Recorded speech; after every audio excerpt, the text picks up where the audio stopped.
Šárinko, co budeš, až budeš velká? Budu doktorka.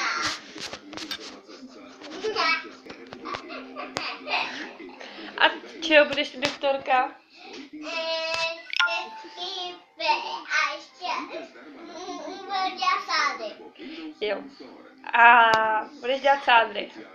A budeš zašívat? Aha. Budeš vypisovat žádánky na rentgen Aha. a píchat? Píšla do Eněcí, ještě třeba do toho. Tam se ještě. A budu dát do lehátka. Jo. Strejdovi? Jakýmu strejdovi? Strejdovi, jak vidíš, nejsou. Jo, super.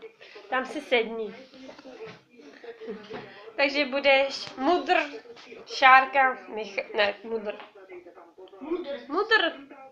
Šárka, Michála, Kasalová. Koketka.